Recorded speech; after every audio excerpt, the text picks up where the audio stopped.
అందరికి నమస్తే, నేను మీ Gopi. Welcome back to our channel. ఈరోజు మనం వచ్చేసరికి బీఆర్ఎస్ పార్టీ ఆఫీస్లో ఉన్నాము, హైదరాబాద్ తెలంగాణలో. ఈరోజు అయితే ఎంపీలకి బీఫామ్లు అయితే ఇవ్వడం జరుగుతుంది. ఈ రోజు నుంచి నామినేషన్ ప్రక్రియ అయితే మొదలవుతుంది. చాలా మంది ఎంపీలు అయితే ఇక్కడ ఎంపీ క్యాండిడేట్ ఎవరైతే ఉన్నారో బీఆర్ఎస్ తరపు నుంచి పోటీ చేయబోయే ఎంపీ క్యాండిడేట్ ఎవరైతే ఉన్నారో అందరూ ఇక్కడ అయితే రావడం జరిగింది. చాలా మంది ఎంపీ క్యాండిడేట్లు వచ్చేసారు, వాళ్ళ దగ్గర బీఫామ్ తీసుకున్నారు. కేసీఆర్ గారు వచ్చారు, కేటీఆర్ గారు వచ్చారు, అదేవిధంగా బీఎస్పీ నేత ఎవరైతే ఉన్నారో ఆర్ఎస్ ప్రవీణ్ కుమార్ వాళ్ళు కూడా వచ్చారు. సో వాళ్ళలో కొంతమంది ఎంపీ క్యాండిడేట్తో మనం మాట్లాడే ప్రయత్నం చేద్దాం. అదేవిధంగా వాళ్ళు గెలిచిన తర్వాత ఎటువంటి న్యాయం ప్రజలు చేస్తారు, ఎటువంటి అభివృద్ధులు పార్లమెంట్ సెగ్మెంట్లు చేస్తారు అనేది అది కూడా ఆ విషయం కూడా తెలుసుకుందాం. అదేవిధంగా వాళ్ళ అపోనెంట్ పార్టీ ఎవరైతే ఉన్నారో బీజేపీ కానీ లేకపోతే కాంగ్రెస్ పార్టీ నాయకులతో ఏ విధంగా వీళ్ళు కొట్లాడతారో అది కూడా వాళ్ళ నోటి ద్వారా తెలుసుకుందాం. సో రండి సార్. నమస్తే సార్.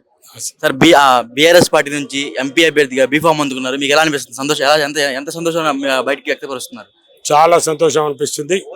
ఎందుకంటే గత 20 సంవత్సరాల నుంచి రాజకీయంలో ఉన్నా. నేను నా జీవితాన్నే రాజకీయానికి అంకితం చేసిన, ప్రజలకు అంకితం చేసిన. నేను ఎప్పుడూ ఎమ్మెల్యేగా కొట్లాడలేదు, ఎంపీ కొట్లాడలేదు. మరి నన్ను ఆశీర్వదించి నా కేసీఆర్ గారు నాకు డైరెక్ట్ నేను ఎమ్మెల్యే టికెట్ అడిగితే నాకు ఎంపీ టికెట్ ఇచ్చారు. చాలా అంటే చాలా సంతోషంగా ఉంది. నన్ను ప్రజలు ఆశీర్వదిస్తున్నారు. నేను ప్రజాసేవలో ఉంటుంది కాబట్టి ప్రజలు ఆశీర్వదిస్తున్నారు. ప్రజలు కూడా నన్ను అయ్యో రాగిల్ లక్ష్మీరెడ్డి ఏం కాకపోయాను దానిలో ఉన్నారు కాబట్టి తప్పకుండా నేను గెలిచాను తెలియదు. అంటే మీ ప్రత్యర్థి అభ్యర్థులు ఎవరైతే ఉన్నారో వాళ్ళు చాలా బలంగా ఉంటారు. ఎందుకంటే బీజేపీ పార్టీ నుంచి అయినా ఒకప్పుడు చాలా బలమైన మీ పార్టీలోని ఇప్పుడు మళ్ళీ బీజేపీ నుంచి ఆయన పోటీ చేస్తున్నారు. ఆయనకి మీ ఎటువంటి ధీటుగా మీరు పోటీ ఉంటుంది అంటారు? బలం అంటే నాకు తెలియదు మిత్రమా. బలం అంటే 100 కిలోలు మోసే బలం ఉంది ఆయనకి. 200 కిలోలు ఇట్లా మోస్తాడా? ఆయన కంటే ఎక్కువ బలం అయితే నాకుంది. బలం అంటే మీ దృష్టిలో ఏందో నాకు తెలియదు. ఆయన హుజురాబాద్లో ఉండి హుజురాబాద్లో రాజకీయం చేసి ఇక్కడ ఖాళీ ఉందని చెప్పి ఇక్కడికి వస్తే ఆయనకు బలం ఉన్నట్ట. ఆయన బలం ఉంటే ఎవరికి ప్రజలలో వచ్చి ఆయన ఏం సేవలు చేసిండు, ఏ ప్రజలతో ఉన్నాడు? మల్కాజ్గిరిలో పార్లమెంట్లో 7 సెగ్మెంట్ అసెంబ్లీలా ఏ ప్రజలతో వచ్చి సేవలు చేసిండు, ఏ ప్రజలతో వచ్చి కలిసినాడు? ఆయన ఉండొచ్చు నేషనల్ లీడర్ అనుకోవచ్చు, ఆయన స్టేట్ లీడర్ అనుకోవచ్చు, ఏమన్నా లీడర్. ఆయనకు 200 కిలోలు మోసే బరువు కూడా మోసే అంత బలం కూడా ఉండే బలవంతుడు ఉండొచ్చు.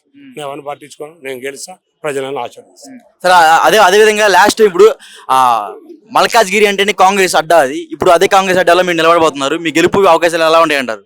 మల్కాజ్గిరి అంటే కాంగ్రెస్ అడ్డా అంటే మరి రేవంత్ రెడ్డి గారు అడ్డా అని చెప్పి అడ్డా బిటాయించి ఏం చేసిండు మరి రేవంత్ రెడ్డి గారు? ప్రజలకు సీఎం అయ్యిండు. ఆయన బాగుపడ్డాడు, ప్రజలేం బాగుపడ్డాడు, ప్రజల సమస్యలు ఏం తెలుసుకున్నాడు. పార్లమెంట్ లో బాగానే కొట్టాడు కదా. ఏం కొట్లాడు చెప్పాను మీరు? నాకు తెలియదు. ఏం కొట్టలేదు చెప్పండి మీరు. ఆయన ఏం కొట్లాడలేదు. ప్రజల గురించి పార్లమెంట్ లో, మల్కాజ్గిరి పార్లమెంట్ లో సమస్యల గురించి ఆయన ఏం కొట్లాడలేదు, ఏం పని చేయలేదు ప్రజలకు. కాబట్టి ఏ ఒక్క రోజు కూడా ఏ కాన్స్టిట్యూన్సీ కూడా ఆయన రాలేదు. కాబట్టి కాంగ్రెస్ పార్టీని ఆశీర్వదించారు. నేను ఇంతకంటే ఎక్కువ చెప్పా. అదే రేవంత్ రెడ్డి గారు తెలుసు. గుండె మీద ఒక్క నిమిషం ఇట్లా గుండె మీద చేసుకుంటే నేనేం చేసిన మల్కాజ్గిరి ప్రజలకు, కష్టపడ్డలకు ఏం చేసినా, క్యాడర్కి ఏం చేసినా, కాంగ్రెస్ వాళ్ళకి ఏం చేసినా అనేది గుండె మీద చేసుకుంటే ఆయనకు అర్థం. ఆయన పనిచేసిన వాడైతే 7 సీట్లు బీఆర్ఎస్ పార్టీ ఎందుకు గెలుస్తుంది? సరే, మీరు ఎంపీగా గెలిచిన వెంటనే మీ పార్లమెంట్కి ఎటువంటి అభివృద్ధి పనులు చేస్తూ ఉంటారు?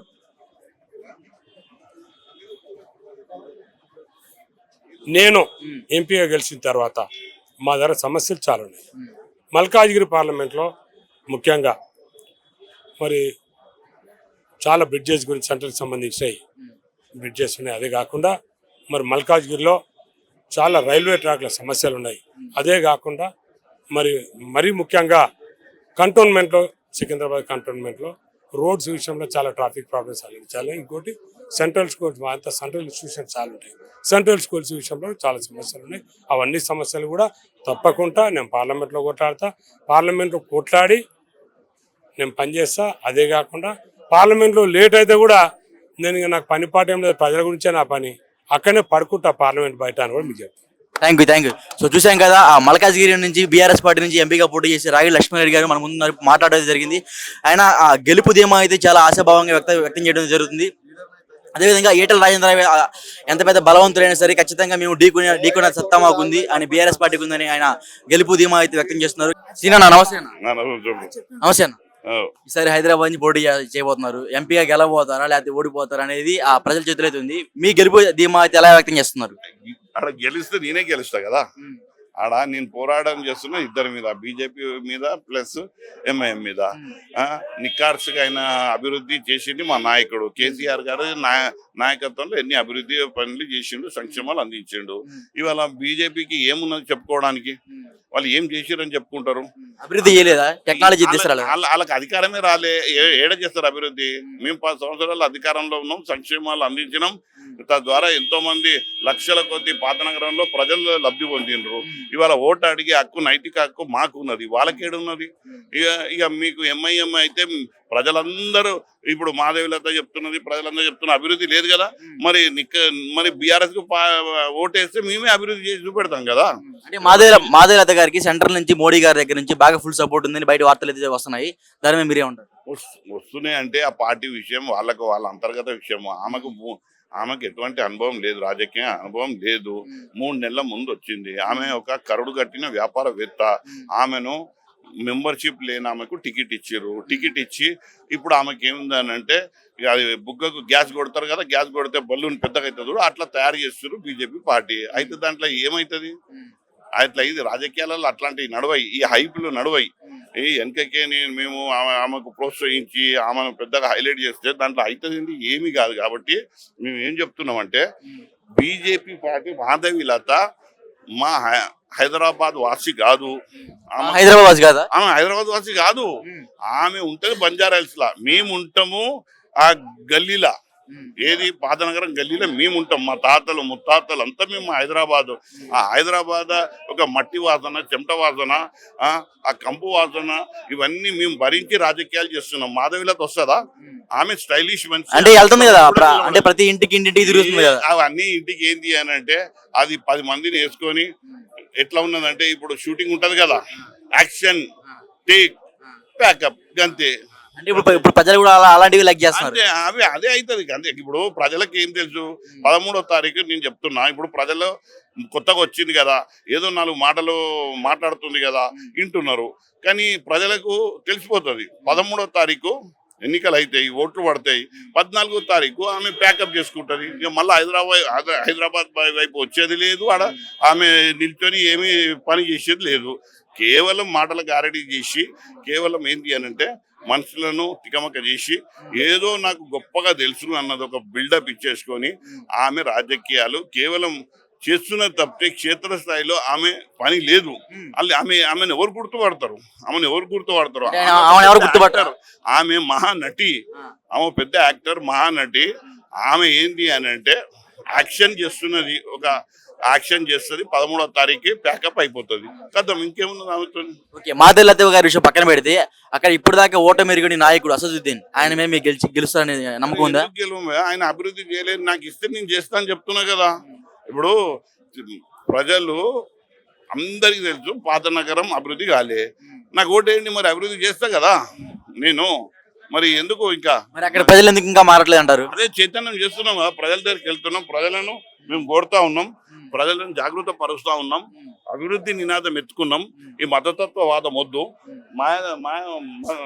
పేరు మాధవిలత ఏదైతే పొద్దున్న లేస్తే రాత్రి వరకు రజాకారులని ఏదో రెచ్చగొట్టే ఉపన్యాసాలు ఇచ్చి ఏదో అక్కడ అల్లర్లు సృష్టించి ఏదో ఆమెకు పర్సనల్ ఇమేజ్ తెచ్చుకుందాము అన్నట్టు ఆమె ఏదో బిల్డప్ ఇస్తున్నది. నేను ప్రజలకు ఒకటే కోరుతా ఉన్నా, దయచేసి వారి హేట్ స్పీచ్ లా వారి మాటలకు రాకండి. ఎందుకనంటే ఇవాళ పాత నగరం అనేది ఎంతో అభివృద్ధి జరుగుతున్నటువంటి నగరం. మన పిల్లలు దేశ విదేశాలలో పనిచేస్తూ ఉన్నారు, అందరు సుఖశాంతులతో ఉన్నారు.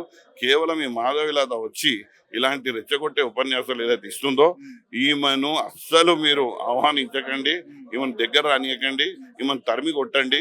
ఇలాంటి నాయకత్వం మనకు హైదరాబాద్ లో అవసరం లేదు. చేసేవాళ్ళు కావాలి, ఏం చేసిండ్రో చెప్పాలి, గెలిచిన తర్వాత ఏం చేస్తారో చెప్పాలి. ఈ 2 విషయాలు పక్కన పెట్టి మాటకారితనంతో ఏదో నేను 4 ఓట్లు దండుకుంటా, మతతత్వ వాదంతో 4 చిల్లర మాటలు చెప్పి ఓట్లు దండుకుంటా అంటున్న మాధవిలతకు నేను హెచ్చరిస్తున్నా. ఇలాంటి వ్యాఖ్యలు చేస్తే ప్రజలందరూ నీ మీద తిరగబడతారు. నువ్వు ఏదైతే వాణిజ్య ప్రకటన చేసుకుంటా, ఏదైనా వాణిజ్య వ్యాపారం చేసుకుంటున్నావో అది కాదు రాజకీయాలంటే. కార్యరూపంలో ఏదన్నా క్షేత్రస్థాయిలో పనిచేస్తే బాగుంటుంది. కానీ ఎన్నిసార్లు మాటలు చెప్పి పబ్బం గడుపుకుంటూ తను ఇది మంచి పద్ధతి కాదు, రాజకీయాలలో ఇది ఆహ్వానించదగ్గది కాదని చెప్తున్నాను. హైదరాబాద్ లో ఇంతవరకు ఎంఐఎం పార్టీ అనేది ఓటమి ఎరగకుండా గెలిచింది. అదేవిధంగా ఆ పార్టీ ఆ ఏరియాలో ఇంతవరకు వేరే పార్టీ గెలిచిందే లేదు. ఇప్పుడు మీరు అంత ధైర్యం ఎలా చేస్తున్నారు అక్కడ? అరే అదే కదా ఇవాళ సమీకరణ మారని ఏందనంటే ప్రజలు ఏం చూస్తున్నారు, ప్రజలకు ఏం కావాలి, సంక్షేమాలు కావాలి. 10 సంవత్సరాలు మేము ఇచ్చిన సంక్షేమాలు ఉన్నాయి, అవునా? ఇప్పుడు వాళ్ళు ఏ సంక్షేమాల మీద ఆధారపడి వాళ్ళ రాష్ట్రంలో కాంగ్రెస్ పార్టీని అధికారంలో తెచ్చుకున్నారు? అరే ఇవి బీఆర్ఎస్ కన్నా రెట్టింపుగా మాకు సంక్షేమాలు వస్తున్నాయి అని చెప్పి ఆశపడి వాళ్ళు కాంగ్రెస్ పార్టీని తెచ్చుకున్నారు. ఇప్పుడు ఎంఐఎం వాళ్ళు మైనార్టీ ఓటర్లు కానీ లేకపోతే మెజారిటీ ఓటర్లు కానీ ఇవాళ వాళ్ళకి ఏం కావాలి? వాళ్ళకి చిల్లర రాజకీయాలు అవసరం లేదు. మాకు ఏ ప్రభుత్వం అక్కడికి వచ్చింది, మాకు ఏ ప్రభుత్వం మేలు చేసింది, ఏ ప్రభుత్వంతో మేము సహాయపడ్డామో అవే ఆలోచించుకుంటారు. అట్లా ఆలోచించుకున్నప్పుడు ఇప్పుడు వేరే చేసుకుంటున్నారు. అరే గత ప్రభుత్వం మంచిగా ఉండే కదా, మనం ఉంటే చేతులారా పాడు చేసుకున్నాము, ఆ పార్టీ మనకు మంచి సంక్షేమాలు అందించినాయి, మరి అట్లాంటి పార్టీని మనం బుడగొట్టుకున్నాము, బుడగొట్టుకుని ఇలా మనమే నష్టపోతున్నాం. అంటే సర్వేలో ప్రతి ఒక్క సర్వేలో కూడా మీ పార్టీకి 1-2 సీట్లు కూడా దక్కే అవకాశం కష్టం అంటున్నారు. అవన్నీ రేవంత్ రెడ్డి మైండ్ గేమ్ అవన్నీ. అదే కదా రేవంత్ రెడ్డి ఏం చేస్తున్నాడంటే ఒక వాతావరణాన్ని క్రియేట్ చేస్తున్నాడు బీఆర్ఎస్ పార్టీని తక్కువ చేయాలని. ఆయనకు ఇంతనైనా ఉండాలి. ఇవాళ ప్రజలు నవ్వుకుంటున్నారు. కేంద్రంలో పోయి నువ్వు బీజేపీకి ఓటేయి అంటావు, నీకేమైనా అర్థం ఉందా? నువ్వు ఏ నాయకుని నువ్వు అంటే ఆయన బీజేపీకి ఓటేయమన్నా అక్కడ కొంతమంది ఎవరైతే అన్నారో వాళ్ళు నేను బీజేపీ సపోర్ట్ చేస్తాను అంటే అప్పుడు సపోర్ట్ చేయమని ఓటేయమన్నాడు అంతే. మిగతా వ్యక్తులు ఓటేయమనలేదు కదా. అంటే ఎవరి అభిప్రాయం వాళ్ళది ఓటేసారు. ఇప్పుడు నువ్వు ఫోర్స్ చేయలేం కదా. కాంగ్రెస్ నాయకుని, ప్రజా నాయకుని, నువ్వు మాట్లాడే మాట ఎన్ని కోణాల వైపు వెళ్తుంది, ఎన్ని అభిప్రాయాలు క్రియేట్ చేస్తుంది. ఆ అభిప్రాయాలను నువ్వు గమనించాలి కదా. నువ్వు జనరల్ ఒక కామన్ పర్సన్ కావు కదా. నువ్వు అనే మాట జాగ్రత్తగా ఉండాలి. కానీ నీ అభిప్రాయమే అది ఉన్నప్పుడు మనం ఇప్పుడు నేను ఆ విషయం పక్కన పెట్టండి. మొన్న మోడీ గారు వచ్చారు, ఆయన చెప్పిండు నువ్వు నా పెద్ద అన్నావు, ఎప్పుడైనా నువ్వు నాకు ఇట్లా ఇషారా ఇచ్చి రమ్మంటే నేను వస్తాను నీ దగ్గరికి అని ఒక సాఫ్ట్ కార్నర్ని క్రియేట్ చేసుకున్నాడు. దీనివల్ల తెలుస్తున్నది ఏంటి? బీజేపీ పార్టీలో రేవంత్ రెడ్డి ఇవాళ రేపో ఒక సంఖ్యను తీసుకొని చేరాలన్న ఆలోచన ఉందని ఇవాళ నేను కాదు ప్రజల్లో చర్చ జరుగుతూ ఉంది. హైదరాబాద్ లో మీరు గెలిచిన తర్వాత చేసే మంచి పనులు ఏమండి చెప్తారు? అరే మంచి పనులు మేము చేసినవి అవి మళ్ళీ ఇంప్లిమెంట్ చేస్తాయి. ఇవాళ ఏమీ లేవు కదా, ఇవాళ సంక్షేమాలు ఏమీ లేవు, అభివృద్ధి ఏమీ లేదు. మొత్తం ఇవాళ అంటే ఇప్పుడు ప్రజలకు కావాల్సిన సంక్షేమం కాదు, అభివృద్ధి కావాలా? అరే అభివృద్ధి కావాలి, సంక్షేమం కావాలండి. ఇప్పుడు మౌలిక సదుపాయాలు కావాలన్నా, తద్వారా వ్యక్తిగా ఆర్థికంగా ఎదిగే ఒక సంక్షేమాలు ప్రతి కుటుంబానికి అవసరమా?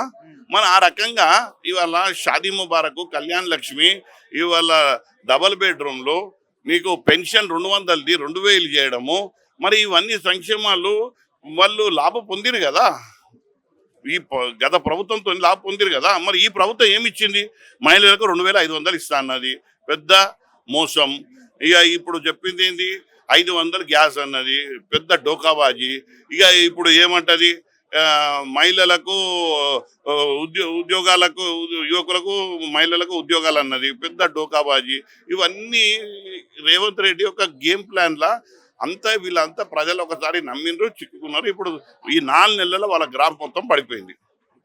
Okay, thank you. చూసాం కదా హైదరాబాద్ నుంచి సీనాన్ అయితే పోటీ చేయడం జరుగుతుంది. ఆయన గెలుపు మీద అయితే చాలా ఆశాభావంగా అయితే చూస్తున్నారు. అదేవిధంగా అక్కడ పోటీ చేసే బీజేపీ తరపు నుంచి మాధవి లత గారు అండ్ అదేవిధంగా ఎంఐఎం పార్టీ నుంచి అసదుద్దీన్, వాళ్ళిద్దరు కరుడు కొట్టిన రాజకీయ నాయకులు అని చెప్పుకోవచ్చు. అదేవిధంగా వాళ్ళ తరహాలో ఆయన పోటీ చేస్తున్నాడు. అసలు ఆయన గెలిచే అవకాశాలు ఎంత మేరకున్నాయి అని అనుకుంటే ఆయన మాత్రం అయితే నేను ఖచ్చితంగా హైదరాబాద్ నుంచి గెలుస్తా అని ధీమా అయితే వ్యక్తం చేస్తున్నారు. కెమెరామెన్ అజిత్, గోపి, హైదరాబాద్.